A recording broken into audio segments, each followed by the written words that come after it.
I realize that a lot of people that I go in counseling with, they know nothing about what they're going into.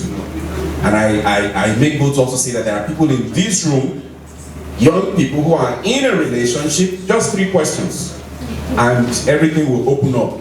And how silly and how stupid you are will show. So I always use myself as the guinea pig. When I was going to get married, I had to take steps. I first of all looked at where I was coming from. I'm coming from a broken home. My mom raised me, and you know, a lot of things had happened. So I said to myself, I want to have a beautiful home. I want to be there for my kids. I don't want the kind of story that I carry. So how do I go about bringing remedy or changing my story?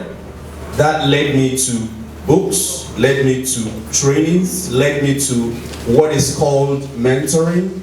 And that, to an extent, helped shape and formed my mindset when it comes to relationship. First of all, my personality, getting to know myself. When people come on my show and say that, okay, I have this issue in my relationship, and I go, okay, I listen to all of the story, and then I ask the question, so, do you think you're qualified to even be in a relationship? They go, yes, you know, and you could feel yes, the way their faces, you know, and I go, okay, we'll soon know, hold on. And then I ask the question, there are 3 questions that helps me to know you are ready for a relationship.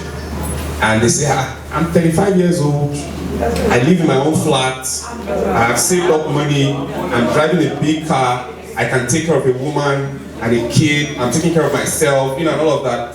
And I shocked them, I said, look, I've met a 35-year-old teenager. And then they go, I say, yeah. I say, so, but I have 3 questions that I'll ask that gives me that ideology that you're actually ready. And I say, okay, can you answer them? They say, yes. It's the number 1 question.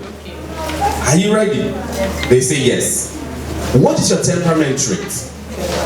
And they go, temperament trait. I said, no, it's not temperament trait. Temperament traits. And they go, sorry sir, can you elaborate? I said, what that means is you don't know.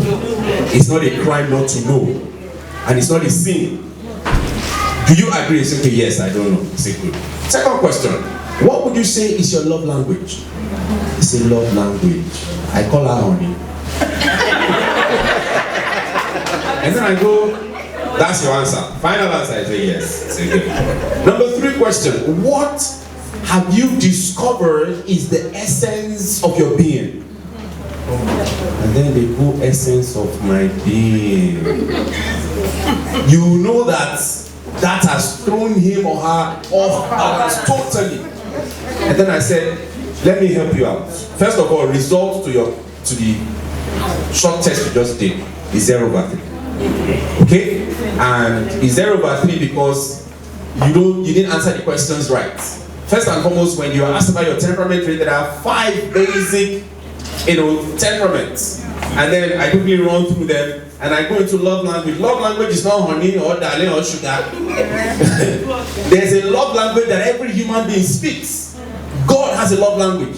And he said, it is when you obey my commandments, that is when I know that you love me. I said, do you get it? And I said, yes. I said, so everybody has love language. I quickly run through the different 5 basic love language. And then I say, do you see that in our books here on this show, you are not qualified to be in a relationship? And I said, look, everybody wants to be the right person, isn't it? Yes. Everybody. I said, but what determines that you will meet or be with the right person is if you are right. Fantastic. So, if you are not right, how will you see someone who is right? Or what makes you right is when you are able to have gone through self-discovery. And then you now begin to work on yourself. You now have people, I talk about what's called submission. Every man wants the woman to submit. True or false? Yes. Alright? But then I ask the men when they come for counseling, do you have a mentor? They say, God is my mentor. I say, shut up. I said, God is your mentor. I said, why I'm asking, let me handle this one. So why I'm asking is because if you do not have someone that you have submitted to, that you are talking to, that you open up to, that talks back to you, that talks into your life, then how do you expect submission from a woman? Because you don't know jack about it. I said, the Bible says you submit. I said, yes. The Bible says you submit. But then you yourself, do you understand it? Have you submitted to anyone at any given time? When I got married, there are people that I pinpointed to my wife that in case my head is becoming too big and I'm beginning to lose my senses, these people just tell me. I say, but the part of the constitution is, if you are going to report me, I must know. Before they start calling me, I must know. So thank you. All you need to do is just tell me when we have a hot argument. And they say, okay, I will call this one as a person. I don't know how it happens. The reset button just clicks in, and I'll sit down with them and say, baby, let's renegotiate. Well, okay, so what are you really saying? And then I realized that the problem is not the problem, but ego and some other very finicky things that is thinking about these things. Daniel, negotiation and ego.